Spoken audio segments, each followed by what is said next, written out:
Madame, Monsieur, bonsoir. Le thème de notre émission ce soir est celui de la spoliation foncière. Depuis décembre 2016, date de la lettre royale adressée au ministre de la Justice et des Libertés de l'époque, Moustapha Hamid, les choses semblent bouger.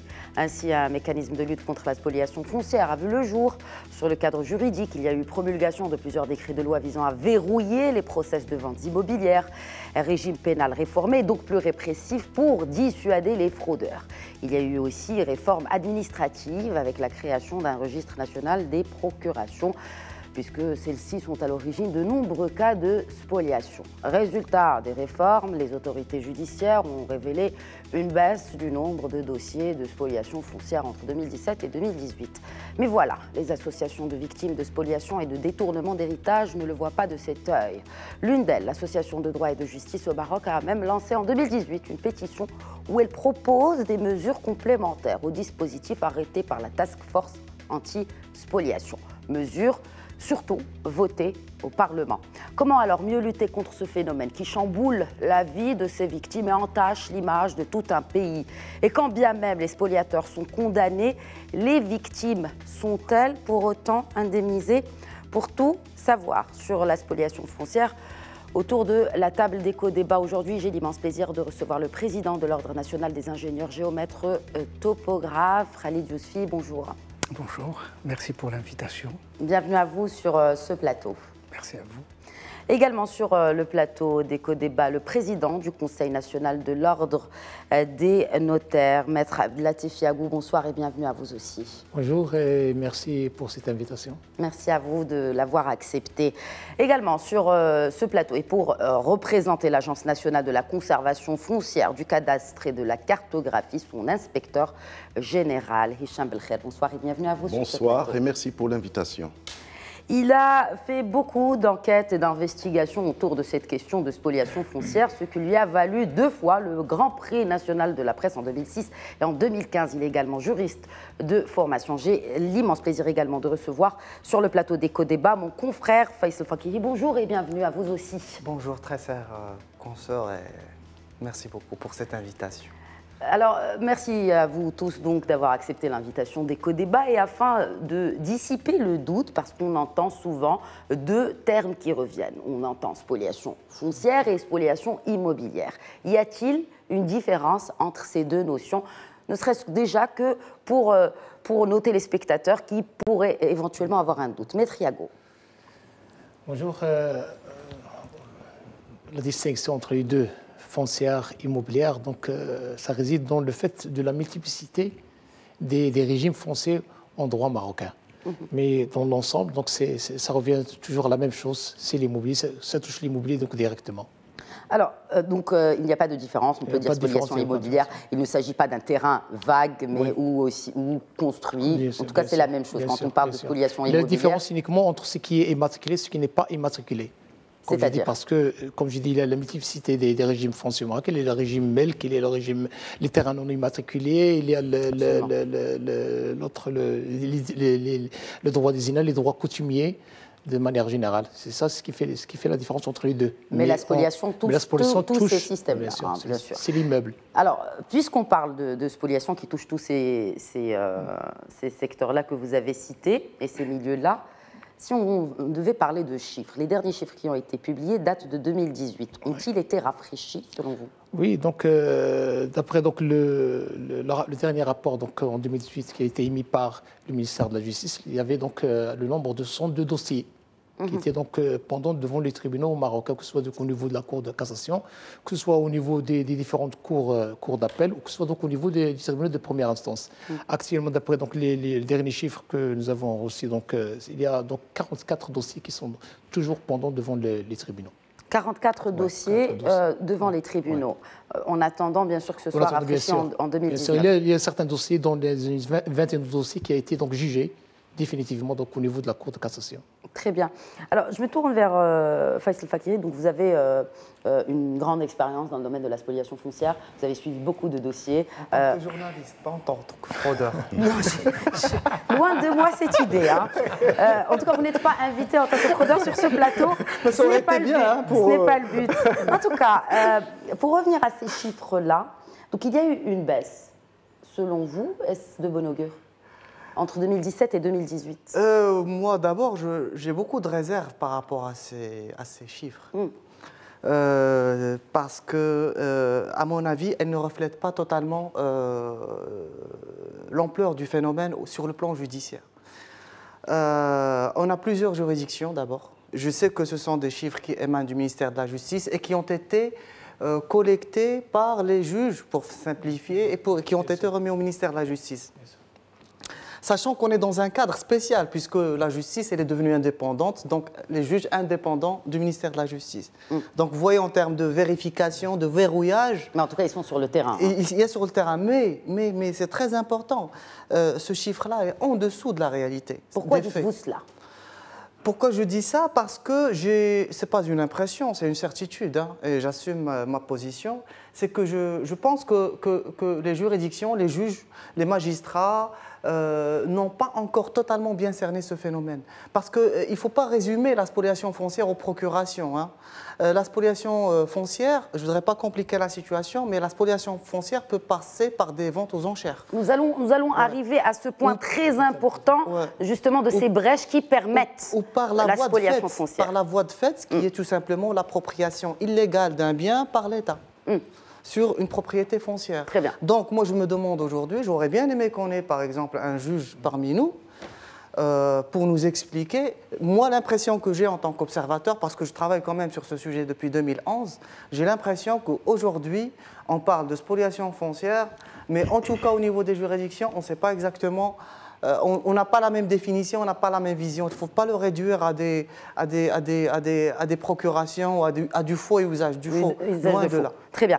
Que dit concrètement la loi aujourd'hui sur la spoliation foncière? Khalid Yousfi, président de l'Ordre national des ingénieurs géomètres topographes. Que dit la loi?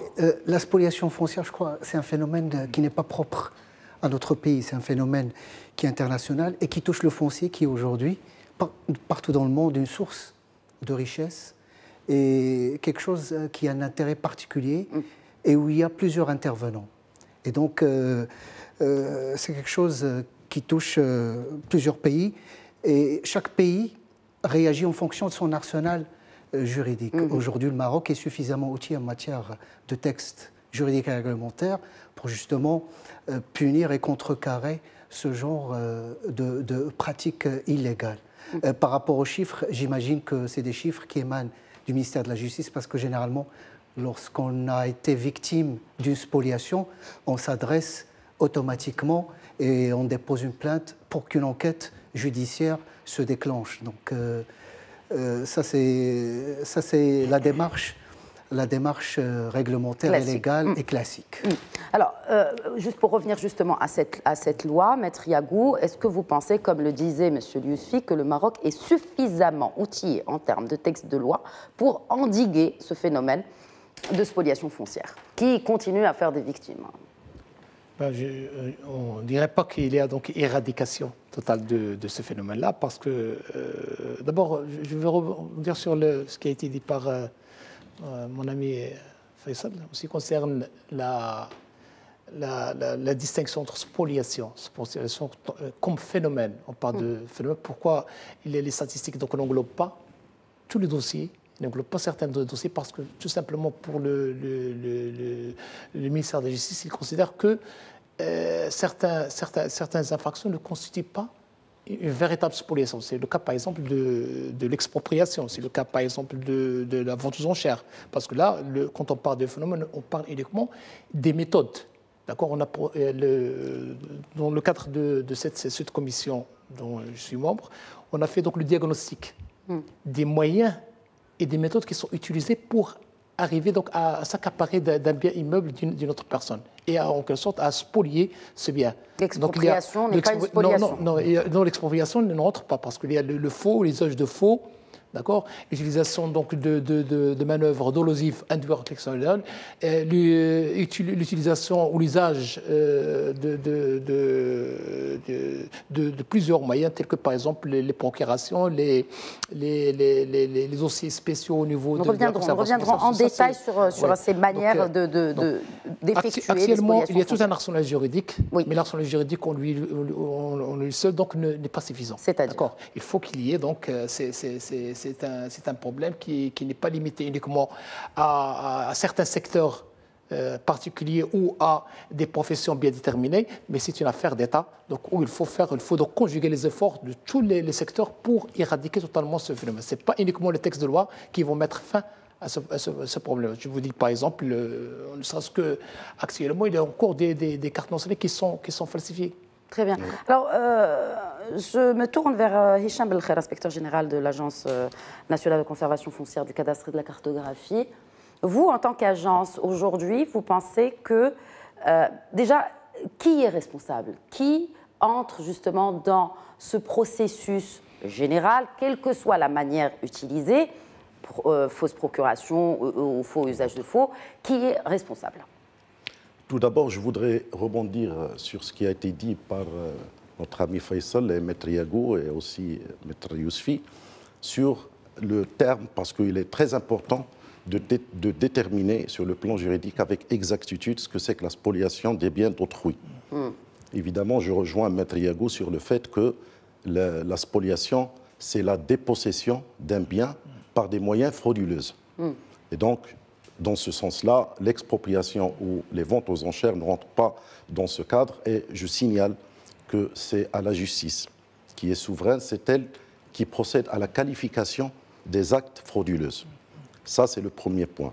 Deuxièmement, il n'y a pas que les procurations qui ont connu ou qui étaient le moyen premier pour la spoliation. Il y a plusieurs cas. Il y a les procurations falsifiées, surtout quand on était avec les procurations SSP, sous signature privée, c'est-à-dire avec légalisation, avant qu'il y ait l'authenticité, l'obligation d'authenticité des procurations.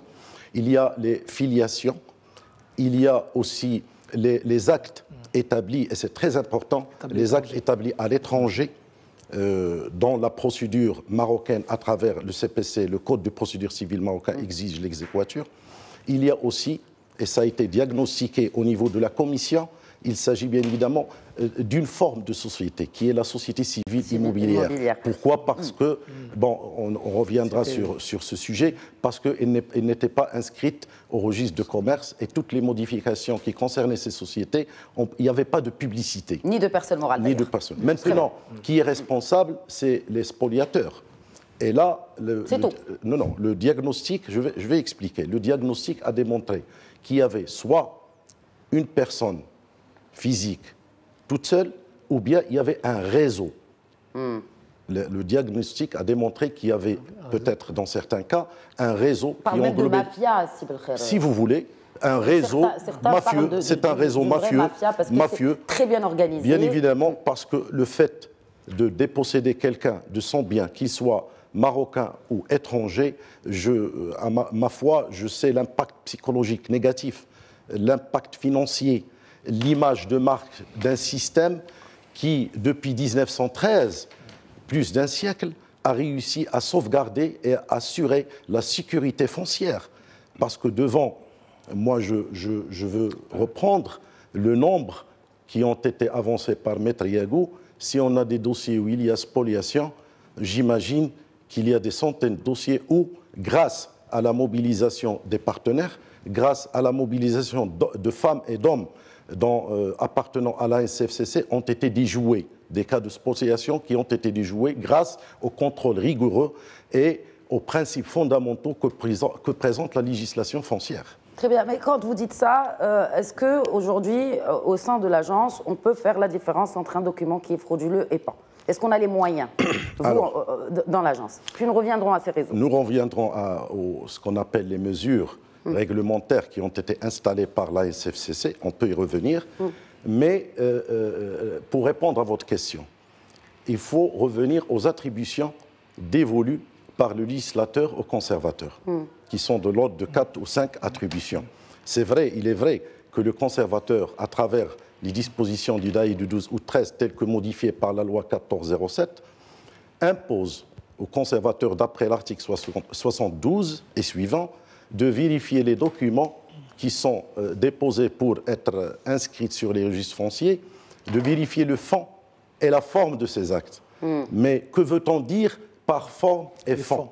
La forme, c'est que, par exemple, prenons un acte notarié, il doit répondre aux exigences de la loi qui régit la profession des notaires, c'est-à-dire les éléments constitutifs, les signatures en bas de page du notaire, il faut qu'ils soient datés, enregistrés. Qu'est-ce qu'on entend par le fond, vérifier, ou bien vérification des actes par le fond? C'est qu'il y ait des éléments constitutifs d'abord de l'acte et que la transaction immobilière ou l'opération immobilière ne soit pas contraire à ce qui est contenu dans les registres fonciers. Jamais, je dis bien jamais, le législateur n'a octroyé aux conservateurs les attributions de vérifier le faux et l'usage de faux. Ce n'est pas de son ressort. Le conservateur, il n'est ni juge d'instruction, il n'est ni expert dans les écritures. Ce n'est pas son rôle. Voilà. Peut-être une réaction, Faisal Faki, par rapport à cette question justement de ces réseaux qui se sont...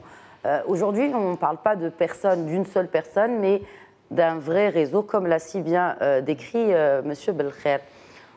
Selon vous, et d'après toutes les investigations que vous avez menées, comment sont organisés ces réseaux? Il faut d'abord, moi j'ai l'impression qu'on a encore du mal à reconnaître les faits. La situation est que sur l'ensemble des dossiers qu'on a pu traiter, et même sur ceux sur lesquels on n'a pas communiqué, parce que je reçois personnellement en moyenne entre 2 et 3 affaires, je dis bien en moyenne entre 2 et 3 affaires par mois. Vous m'avez posé la question tout à l'heure, pourquoi je conteste ce chiffre? Voilà le premier élément. Le deuxième élément, lorsque vous avez parlé de la loi, c'est la loi pénale. Lorsque vous faites un diagnostic, une analyse d'un certain nombre d'échantillons d'affaires, vous constatez qu'il y a la constitution de bandes criminelles, le faux usage de faux, et vous avez aussi l'abus de confiance. Ces éléments-là, ce sont les éléments qui nous permettent d'appréhender sur le plan pénal la spoliation foncière. Voilà pourquoi Et puis, il y a au cœur, bien évidemment, un bien immobilier. Vous avez des gens qui ont été volés et vous avez des voleurs. Sur le plan, maintenant, de la qualification, quand je dis que la vente judiciaire ou la voie de fait, c'est-à-dire lorsque l'État s'approprie illégalement un bien, ça, je ne sors pas de ça de nulle part. Vous avez un rapport de l'agence judiciaire du Royaume, le dernier, 2018, où elle parle justement du fait que l'État parfois ne respecte pas les procédures pour une raison d'urgence, et je cite, vous avez le rapport du médiateur en 2014 lorsqu'il dit que l'État a plusieurs reprises mis la main sur un bien foncier privé sans aucun justificatif légal, vous avez la Cour des comptes qui a fait aussi une évaluation, une étude extraordinaire. Mais quand vous dites l'État, vous parlez des communautés, ça peut être un ministère, ça peut être une commune. Des collectivités territoriales. Exactement. Pas du ministère. Ça peut être une administration, ça peut être un office, ça peut être un établissement public, mais généralement, c'est les ministères. Généralement, en principe, on va dire que c'est les ministères puisqu'ils ont des démembrements qui peuvent être des délégations, qui peuvent être un office, qui peut être une entreprise publique ou un... Oui, mais est-ce que ces cas-là restent minoritaires quand même? Non, c'est de particulier à particulier généralement, ou justement, parce que il se retrouve plus d'affaires de spoliation foncière. Je voudrais juste terminer mon raisonnement. Oui, bien sûr. Tout à l'heure, monsieur l'inspecteur général de la conservation foncière a bien voulu nous dire qu'il y a un problème avec la société civile immobilière. C'est un véhicule pour les spoliateurs. Vous n'allez pas me dire que ça ne pourrait pas permettre justement de diagnostiquer aussi les actes frauduleux. Vous voyez, c'est-à-dire que cette histoire de spoliation foncière, comme j'ai l'habitude de dire, c'est une énorme chance pour le Maroc. Pourquoi? Parce que ça nous a permis de nous démontrer à quel point le système est un château de cartes en fait. Et nous a démontré les défaillances qui existent sur le plan administratif, sur le plan judiciaire, sur le plan réglementaire. Et tout ça, c'est une chance, c'est une opportunité si on veut vraiment faire de réelles réformes et qui soient... Moi, je parle pas les réformes ont déjà été entamées. Mais je ne parle pas des réformes de 2 ans ou de 4 ans, mais des réformes sur le long terme. C'est-à-dire, on est là avec un code qui date de 2013 quand même, qui a rendu service quand même à ce pays-là. Mais juste une petite dernière précision, si vous le permettez. Concernant l'État, je ne dis pas que l'État est spoliateur. L'État est spoliateur, effectivement. Mais l'État aussi, il est spolié. Et ça, c'est une autre paire de manches. Ça veut dire quoi? Que finalement, qu'on est tous dans cette histoire victimes, que ce soit l'État en tant que pouvoir public, que ce soit le citoyen ou tout simplement le Maroc avec toutes ses composantes, on va dire. Et c'est ça la dangerosité de ce problème-là. C'est pour ça que je dis qu'il faut qu'on parle d'une manière claire, franche, constructive et dire voilà ce qui se passe. Je dis aujourd'hui que la justice ne fait pas son travail. On va revenir à la raison pour laquelle la justice ne fait pas son travail, parce qu'il y a eu beaucoup de décrets de loi nouveaux. C'est sur le plan judiciaire surtout. Voilà, donc pourquoi on y reviendra. Sur le plan administratif on y reviendra. Juste par rapport à cette question de responsabilité aussi. Quel est le rôle, Khalid Yousfi, de l'ingénieur géomètre topographe? Après, nous reviendrons bien sûr au rôle primordial du notaire, mais à peut-être définir ou à éviter à ce qu'il y ait fraude dans une transaction immobilière. Je voudrais, avant d'entamer la réponse sur ce point, juste préciser, lorsqu'on définit que l'État est spoliateur, généralement l'État il construit un projet. Et donc généralement le projet, il y a un processus pour construire ce projet. Avant il y a des études, et il y a des études qui sont élaborées sur du foncier. Et donc, on travaille sur un foncier, et il y a une sorte de publicité. Donc, si certaines administrations ne respectent pas la procédure d'expropriation, automatiquement, les tribunaux administratifs sont là pour corriger, pour rectifier et pour donner aux propriétaires du terrain, lorsqu'ils le prouvent, toutes les garanties. Mais s'il n'est pas titré. Même s'il n'est pas titré. Même s'il n'est pas titré. Même s'il n'est pas titré, parce qu'il y a une enquête sur terrain qui est justement établie par un ingénieur géomètre topographe avec les autorités locales pour définir le projet et l'assiette foncière qui va contenir ce projet. Très bien. Et donc, du coup, il y a des plans et des listes qui sont établis. Après, il y a une commission administrative qui statue sur le prix que l'État ou l'administration concernée par le projet doit rembourser aux propriétaires. Et à ce moment-là, on ne peut pas rembourser quelqu'un qui ne détient pas les papiers ou l'acte de propriété justifiant sa propriété. L'argent, il est mis de côté à la caisse de dépôt et de gestion en attendant que le présumé propriétaire délivre les papiers qui justifient sa propriété. Ça, lorsque l'État agit dans un projet. Alors généralement, comme a été précisé tout à l'heure, il y a deux types de statuts. Il y a les terrains non immatriculés et les terrains immatriculés. Pour les terrains immatriculés, généralement, l'ingénieur géomètre topographe doit faire toutes les investigations auprès des services de la conservation foncière et du cadastre pour avoir une identité sur le terrain, sortir sur le terrain qui est localisé, avoir un acte des propriétaires. Et donc, toutes ces investigations permettent de définir exactement la consistance et les propriétés du terrain. Pour les terrains non immatriculés, généralement, les gens demandent un plan de délimitation pour avoir un acte de propriété afin de procéder à son immatriculation. L'ingénieur géomètre topographe, il est tenu, par obligation de la loi et de l'exercice de sa profession, de faire toutes les investigations, notamment auprès des autorités locales et auprès des riverains, pour justement avoir toutes les informations qui concernent le terrain et son propriétaire. Bien sûr, tout ça, il rentre dans le cadre d'un contrat.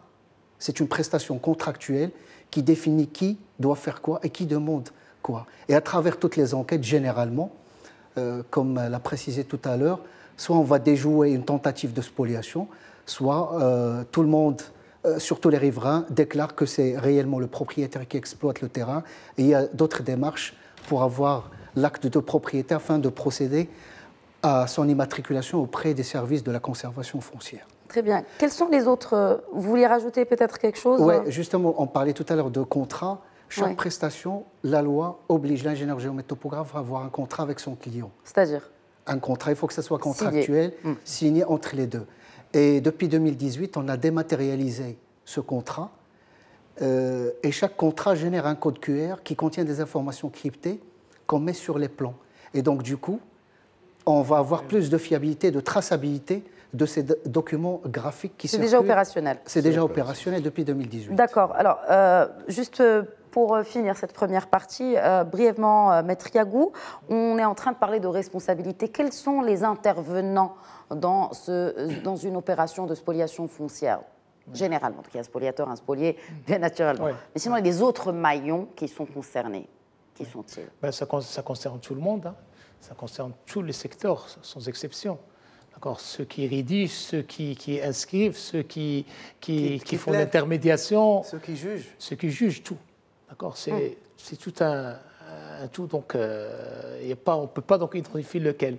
Parce que, comme je l'ai expliqué tout à l'heure, donc, le fait tout simplement de falsifier une carte d'identité nationale, et je rebondis sur ce qui a été dit par le président, le fait de falsifier la carte d'identité nationale donc, peut fausser tout le processus. Mais déjà, juste par rapport aux cibles, ces biens qui sont ciblés par les spoliations foncières, qui dit au spoliateur, voici un bien qui est abandonné? Il faut savoir d'abord une chose, que le Maroc, en tant que royaume, il a opté pour la publicité réelle.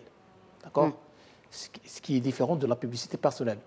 D'accord. La publicité personnelle, c'est les actes, donc on fait remonter dans le temps pour connaître qui est le propriétaire.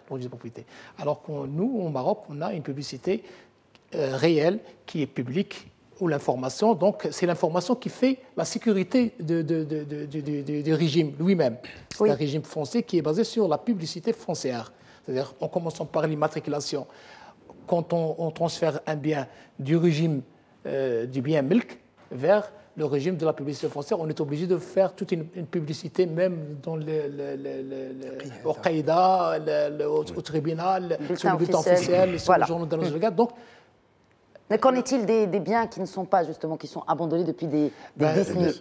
Parmi les mesures qui ont été prises par la Commission, c'était d'abord le recensement de ces biens. Donc, il a été fait donc, en contradiction avec l'agence de conservation foncière, le ministère de l'Intérieur. Justement pour déterminer et pour également permettre aux conservateurs de connaître ces biens qui ont été donc, délaissés ou qui ne sont pas, donc, dont les dossiers ne font pas de mouvement. Très bien. De combien de biens s'agit-il? Également, nous allons parler en deuxième partie de cette émission des recommandations pour baisser ce nombre de spoliations foncières, mais aussi comment indemniser les victimes. Tout ceci dans très peu de temps, juste après cette courte pause. Merci de rester avec nous. À tout de suite.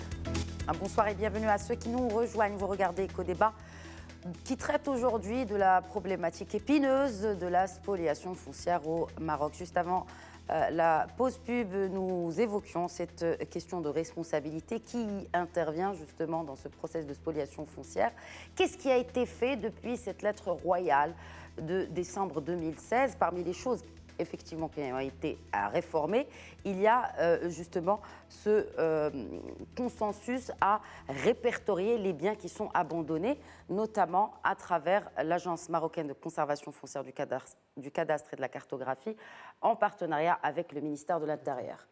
Monsieur Belkher, quels sont les chiffres justement des biens qui ont été répertoriés? Alors, juste après la lettre royale de Sa Majesté, que Dieu l'assiste, du 30 décembre 2016, la première opération, la réaction de l'Agence nationale de la conservation foncière, du cadastre, de la cartographie, en parfaite collaboration avec le ministère de l'Intérieur. Il a été procédé avec une note émanant de M. le conservateur général, février 2017. Il y a eu une fiche, il y a eu, à travers tout le royaume du Maroc, on a répertorié les biens qui sont délaissés, avec une fiche, avec l'apport du cadastre pour relever les références foncières, c'est-à-dire les numéros de titres fonciers ou réquisitions. Et le nombre, il est de 4037. Ces biens, ils ont été consignés, des remarques sur la base de données. 4037 qui sont répertoriés, titrés ou pas, immatriculés ou pas, en cours d'immatriculation. Ils ne concernent pas les biens non immatriculés. Donc ces biens, ils ont été, les directives étaient à ce que pour statuer sur des demandes concernant ces biens délaissés, il fallait de la vigilance. Donc il fallait vérifier les documents, il fallait prendre attache avec tous les départements concernés pour voir éventuellement est-ce qu'il s'agit du propriétaire qui est absent ou bien les héritiers. Donc, et en même temps, au cœur même de cette politique et mesures prise par l'ANCFCC, qui est la digitalisation et les services et produits électroniques. Donc il y a eu, on a intégré dans nos bases de données une remarque concernant ces biens. Le but, bien évidemment, c'est de contrecarrer tout acte frauduleux à l'encontre de ces biens. Ça concerne les Marocains, et ça concerne nos frères marocains résidant à l'étranger, et ça concerne les étrangers aussi. Parce qu'ils ne peuvent pas justement vérifier si le bien n'a pas été spolié dans la durée des 4 ans. D'autres mesures réglementaires ont été prises dans ce sens, si vous voulez qu'on en discute maintenant. Oui, mais par exemple, quand il y a une erreur administrative au niveau de l'agence, est-ce que l'État rembourse la victime de spoliation? Alors, d'abord, pour vous répondre sur cette question, il faut revenir au texte de loi. La loi est très claire. Le conservateur foncier, toutes les inscriptions et les radiations qui sont inscrites. D'abord, il faut différencier 2 étapes. Il y a l'étape d'immatriculation foncière, c'est-à-dire c'est l'enrôlement, c'est le moment où on décide de mettre un bien non immatriculé sous la coupole de la législation foncière. Et je rappelle que la législation foncière, il date de 1913, mais il a été modifié par la loi 1407 en 2011. Donc il y a la première étape qui est l'enrôlement avec toute une procédure de publicité au niveau du bulletin officiel, une procédure de publicité sur le terrain. Et mais il arrive qu'il y ait erreur. Non, il y a 2 choses. Oui, les erreurs, pour la première partie, on peut recevoir des oppositions. La première partie, c'est-à-dire la procédure d'immatriculation. Il y a une large publicité, il y a le bornage, il y a le bulletin officiel, il y a les intervenants, c'est-à-dire le tribunal de première instance, il y a l'autorité locale, il y a les présidents de communes. Après l'opération de bornage, qui est elle-même à triple casquette, c'est une opération juridique, c'est une opération de publicité par excellence, et c'est une opération technique. Par la suite, c'est une procédure qui est administrative.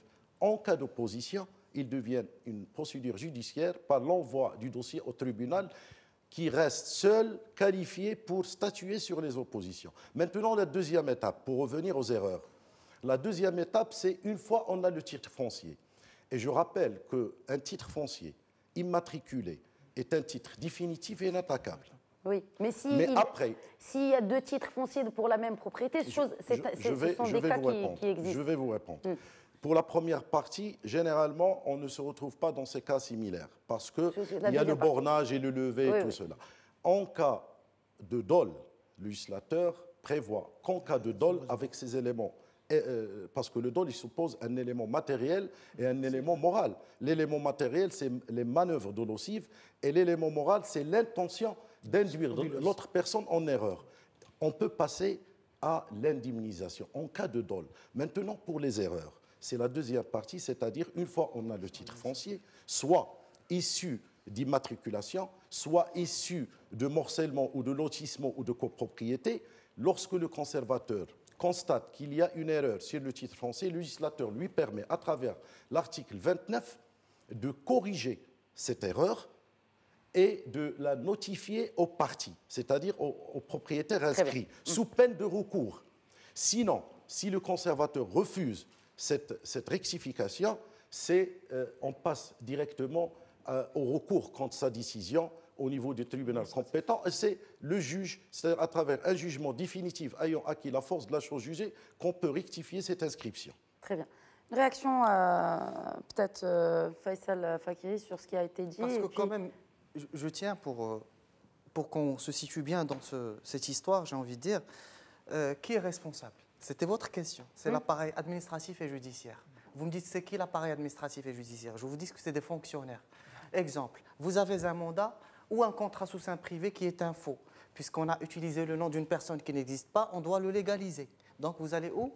Vous allez à la Muqata'a. De qui relève Muqata'a? Du ministère de l'Intérieur. Et moi j'appelle vivement ici les autorités à ce qu'on en finisse avec cette histoire de légalisation. Ce n'est plus le cas. Oui, mais à part l'histoire de la légalisation, vous avez posé une question sur comment on arrive à repérer. Le repérage, il y a des abatteurs. Vous avez des gens qui peut être un gardien de voiture et qui va être approché d'une manière tout à fait anodine. Ce n'est pas un agent. Non. Mais en revanche, l'information, elle se vend. C'est-à-dire que dans les administrations, vous avez des gens qui vont vous dire « j'ai besoin de telle information », mais on va être très gentil avec ce monsieur qui va nous donner cette information. Autre chose, quand on me parle de quand on me parle de est-ce que l'État, elle paye? Bien sûr qu'elle paye. Elle a payé elle a été condamnée à payer 4 milliards de dirhams en 2018. Que ce soit en matière de foncière, en matière de décision arbitraire vis-à-vis d'un fonctionnaire. Mais grosso modo, toujours selon l'agence judiciaire du Royaume, qui, je rappelle, est le défendeur attitré de l'État, c'est l'avocat de l'État, c'est elle qui nous dit ça, c'est pas moi. Très bien. Et l'agence judiciaire du Royaume, elle nous dit que souvent l'État, elle est payé et que le juge administratif, justement, il est devenu de plus en plus, je dirais pas sévère, mais de plus en plus regardant sur ça. Il n'accepte plus qu'on touche au droit de la propriété des gens.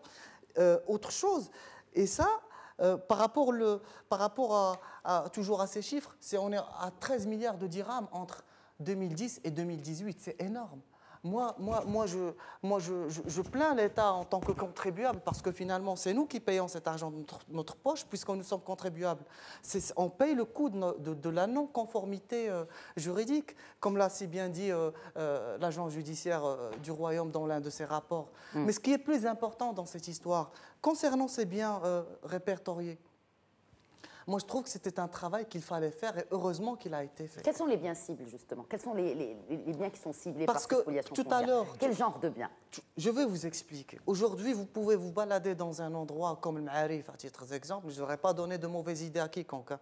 Mais j'essaie juste de dire que dans certains quartiers, hein, j'aimerais pas donner de Casablanca ou autre. Il y a des bâtisses qui sont abandonnées, des bâtisses qui sont fermées depuis longtemps. Ça, j'ai envie de dire, c'est le profil type des bâtiments, des immeubles qui sont ciblés. Mais vous avez aussi des terrains. Parce que là, on a parlé uniquement de... Moi, j'aimerais bien savoir qu'est-ce qui se passe. Qu'en est-il dans les régions où les biens... Exactement. Parce qu'on est dans l'urbain, mais le rural. Aujourd'hui, avec le travail magnifique, d'ailleurs, que fait l'agence de la conservation foncière au niveau de la titrisation des biens. Melkisation des exactement, qui seront monétisés pareil. Mais j'aimerais bien savoir aujourd'hui combien on a eu de problèmes au niveau des communes rurales et des biens, des biens agricoles. Oui. Il y a beaucoup d'affaires et je vais en citer. Ouais. Il y a des... Sans citer de nom. Non, bien sûr. Très bien. Mais quand on cite le nom, on a le droit de le citer parce que dans la mesure où il y a eu un jugement définitif. Définitif. Voilà, pas les affaires en cours. Mais pratiquement toutes les professions judiciaires et juridiques sont concernées par ces histoires. Très bien. Alors, Maître Yago, beaucoup de choses, j'ai beaucoup de questions à vous poser, mais en tout cas, l'essentiel va vers cette question d'application déjà de la loi aujourd'hui au Maroc, et d'abord de lenteur peut-être des enquêtes, la lenteur administrative, et puis, et tout particulièrement, est-ce que les procureurs aujourd'hui sont-ils habilités à trancher? Est-ce que le parquet aujourd'hui est habilité à trancher dans ces affaires de spoliation foncière? Ou faut-il créer peut-être une nouvelle forme de parquet qui soit spécialisée dans ces questions qui restent quand même très techniques? Hein. Oui, comme je l'ai dit tout à l'heure, en ce qui concerne la loi, il n'y a pas une loi parfaite. D'accord. Il y a toujours des lois, mais il y a toujours des lacunes. D'accord. Et c'est ces lacunes qui sont utilisées par ces fraudeurs. D'accord. C'est pour cela que, dans le cadre de la commission, on a essayé donc, en quelque sorte, de combler les vides juridiques qui permettent à ces personnes de percer pour donc s'approprier donc une propriété. Et parmi les mesures qui ont été prises par la commission et qui ont été adoptées suite à ces réunions marathoniennes qui ont été effectuées par la commission, il y avait donc la modification du code de procédure pénale, d'accord, qui permet donc au procureur de roi, au procureur général de roi et au juge d'instruction de s'opposer donc sur ces biens et d'inscrire donc une saisie donc provisoire donc pour une réquisition, un gel provisoire. C'est un gel le temps que l'enquête soit terminée. Parce que tout simplement, quand il y a donc un dossier qui est pendant devant le tribunal, il se peut que ce même fraudeur continue à céder ce bien. Il y a des fois même, quand il est derrière les barreaux, il y a des cas où la personne est emprisonnée. Procuration une tierce personne. Et entre le temps donc de l'entrée donc de l'inscription de l'action devant le tribunal et le jugement définitif, il se peut qu'il y ait donc un délai de 2 ans, 3 ans ou 4 ans. Donc pendant cela, donc, il peut donc tout simplement user des moyens dont il dispose et céder le bien ou le donner en hypothèque. C'est pour cela que parmi les mesures, on a essayé donc de combler ces vides-là. Il y a également le fait donc de mettre en place également la nouvelle loi sur les sociétés civiles, parce que la société civile... Très bien. C'est bien que vous l'ayez cité, parce qu'il faut qu'on en parle de cette société civile immobilière. C'est un moyen qui permet donc aux personnes donc d'avoir la propriété d'un bien tout en étant dans une société. D'accord. Ça protège, ça permet la circulation, la libre circulation des biens. Et l'anonymat. Et l'anonymat également, bien sûr. Mais malheureusement, le fait de l'absence d'une réglementation claire et précise dans ce domaine-là, il a été donc également utilisé comme moyen frauduleux pour s'accaparer donc des biens. Pourquoi? Parce que tout simplement au niveau de la conservation foncière, il y a des dossiers spéciaux, d'accord, les dossiers spéciaux qui sont ouverts. C'est en quelque sorte, c'est une création pour donner plus de garanties donc au conservateur qui est donc le seul habilité donc à juger donc de l'opportunité de ces opérations. Mais malheureusement, comme il n'y a pas donc une identification ni fiscale ni au niveau du tribunal.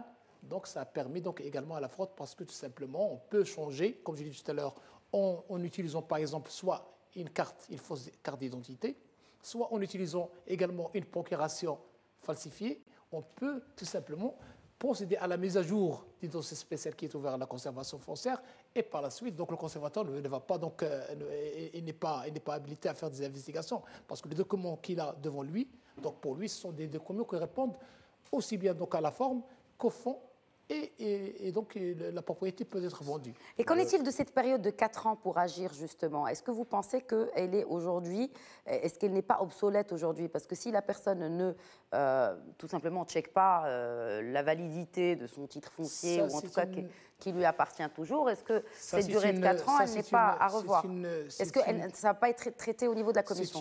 Oui, elle a été traitée. C'est une modification qui a été apportée par la modification de deux lois, aussi bien donc la loi sur l'immatriculation immobilière qui était donc réglementée par le Daïr du 12 août 1913 et la loi qui était applicable à la propriété immobilière, à savoir le Daïr du 2 juin 1915. Oui. Ces deux lois ont été modifiées. Abrogées et remplacées par le Code des droits réels. Exactement. C'était exactement, je pense, c'était le 22 novembre 2011 où il a été modifié. Et pendant cela, donc il est passé inaperçu et ils n'ont pas fait participer les professionnels pour dire leur mot sur cette modification. Dont les notaires. Bien sûr. On était surpris par cette loi qui a été modifiée, notamment l'article 2. Alors, qui est venu là. C'est un article qui est en discordance avec même les dispositions de la loi anti-spoliation. D'accord. Parce qu'il y a, comme je l'ai dit au départ, le régime foncier dans sa globalité, il est basé sur la publicité foncière, d'accord, sur la publicité réelle, et il est également basé sur ce qu'on appelle les inscriptions, la force proprement des inscriptions. D'accord. Il y a l'article 66 qui est resté, donc qui traite toujours que toutes les transactions ou toutes les conventions qui passent entre les parties, ils n'ont pas de valeur juridique tant qu'ils ne sont pas inscrits sur le livre foncier. Alors que l'article 2, il a limité donc cette intervention dans un laps de temps de 4 ans. Il a fait beaucoup. Donc, Mais par rapport juste à ma question de juges spécialisés, avons-nous des juges spécialisés qui puissent trancher dans ces affaires de spoliation foncière au Maroc? Non. Mais nous avons des chambres. Nous avons des chambres qui sont spécialisées. Nous n'avons pas des magistrats qui sont spécialisés, mais nous avons des chambres foncières. Des magistrats spécialisés et qui peuvent aussi légiférer dans des cas d'expropriation. C'est les autres cas que vous avez cités tout à l'heure. Est-ce que je peux répondre à cette question? Tout d'abord, pour mieux éclaircir les choses, brièvement, parce qu'il nous reste 5 minutes. C'est qu'après les recommandations émises par la commission instituée, présidée par le ministre de la Justice, il y a eu 4 amendements qui concernent 4 lois. Actuellement, avec la loi 69-16, on ne parle plus de procuration SSP. La procuration doit être authentique. Il y a la loi 31-18 qui a apporté des amendements concernant les sociétés civiles immobilières avec l'obligation d'inscription dans un registre au niveau du greffier de tribunal de première instance. Il y a le registre électronique national. Il y a aussi la loi 32-18 concernant la procédure à suivre pour geler les biens qui ont fait des plaintes jusqu'à l'achèvement de la procédure judiciaire. Il y a la loi 33-18 qui est importante aussi, qui concerne l'unification des sanctions de tous ceux qui sont en rapport, même les rédacteurs, au même titre que les spoliateurs allant de 10 ans à 20 ans. À 20 ans et jusqu'à 200 000 dirhams d'amende. Jusqu'à 200 000 dirhams. Mais il faudrait reprendre une chose qui est importante, comme m'a dit notre cher maître Yagou, c'est que l'ASFCC, quand vous avez parlé des 4 ans compte tenu de l'amendement, est-ce qu'il faut avoir un amendement pour l'article 2 ou pas, l'ASFCC il y a eu une prise de plusieurs mesures pour sécuriser le foncier, notamment à travers les services digitales. Un service de muhafadati. Ça marche ? Ça marche très bien. C'est un service. C'est un service. Non, attention, il faut pour dissiper toute ambiguïté. D'abord, c'est un service gratuit. Deuxièmement, c'est un service. Toute la gestion électronique des services de la conservation foncière repose sur un socle, c'est un décret qui détermine la gestion électronique. Donc il y a un socle juridique, l'inscription est gratuite, est obligatoire. Chaque acte. Mais est-ce que les gens sont au courant qu'il y a ces muhafadati ? Je vais vous expliquer. C'est que le professionnel, puisqu'on parle maintenant d'actes authentiques, les notaires, les adouls et les avocats agréés à la Cour de cassation, une fois ils rédigent les actes, obligatoirement, ils demandent les numéros de téléphone et le mail, l'adresse mail. Une fois, ce service qui est gratuit permet aux propriétaires, à chaque fois qu'il y a une modification sur leur titre, ils sont avisés sur le champ. Et c'est un service gratuit. À côté de cela, je voudrais signaler une chose aussi. C'est que la seule manière qu'on mesure pour contrecarrer la spoliation, c'est la dématérialisation. Actuellement, avec les IGT, il y a 0 papier. Tous les dossiers sont déposés sur une plateforme. Il y a la commande de certificats. Vous pouvez commander votre certificat. Très bien. On fait réagir l'IGT parce que vraiment là, il nous reste 2 minutes. Les recommandations et justement pour venir à bout, les solutions. Parlons solutions pour clôturer ce débat. Solutions, il faut que tout le monde, tous les acteurs qui travaillent dans le foncier soient mobilisés, soient sensibilisés et doivent mettre en place, chaque professionnel, des process, des procédures internes justement pour pousser les différents collègues à être plus vigilants. D'autre part, je lance un appel aux citoyens de s'adresser à des professionnels, notamment quand on parle d'ingénieur géomètre topographe, c'est un professionnel qui est inscrit au tableau de l'ordre. Par exemple, au niveau de notre profession, nous avons instauré la plateforme du contrat dématérialisé, des normes techniques très rigoureuses que l'ingénieur géomètre topographe est tenu d'appliquer pour justement ne pas tomber dans ces cas de spoliation. Tout à l'heure, on a parlé de magistrats. Les affaires qui sont déférées devant les tribunaux et qui concernent les litiges sur les limites de propriété foncière sont souvent soumises à des expertises judiciaires. Et il faut appel à des ingénieurs géomètres topographes. Et on travaille en étroite collaboration avec des magistrats qui maîtrisent le volet juridique et qui maîtrisent au fil du temps. Mais qui font appel à des ingénieurs. Tout à fait.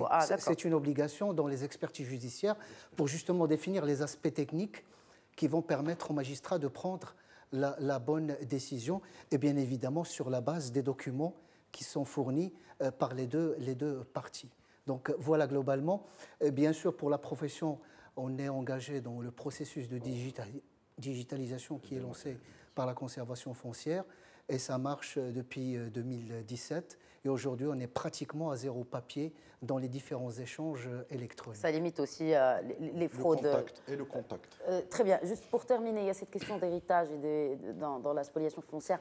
Pour finir, comme on disait tout à l'heure, la spoliation, elle prend plusieurs formes, notamment avec la captation d'héritage. On peut être des enfants de mamans différentes. Et il y a une famille qui va spolier l'héritage de l'autre famille qui est née de la seconde femme. Quelle solution ? Enfin, les solutions, moi je voudrais dire la solution pour moi franchement, c'est au niveau de la justice que ça va. Il fallait se demander aussi sur le nombre d'années que tient un procès. Ça peut aller jusqu'à 10 ans.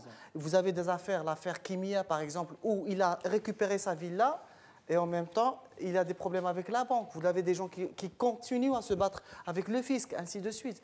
Mais l'essentiel, c'est sur le plan réglementaire, administratif, on l'a vu avec la conservation foncière. Il y a eu un travail intéressant qui a été fait, notamment au niveau de la digitalisation. Mais après, la vraie guerre, si j'ose dire, c'est dans les tribunaux. De bonne guerre. Un dernier mot, Maître Yagon. Oui, merci. Je pense que beaucoup de choses ont été faites donc, pendant ces dernières années. Depuis notamment la lettre royale de décembre 2016. Mais encore il y a beaucoup de choses à faire. Il faut donc plusieurs lois qui doivent être également réalisées. Il faut revoir le système juridique dans sa globalité pour qu'il y ait donc une vision unifiée du système pour qu'il n'y ait pas de contradiction et boucher toutes les lacunes.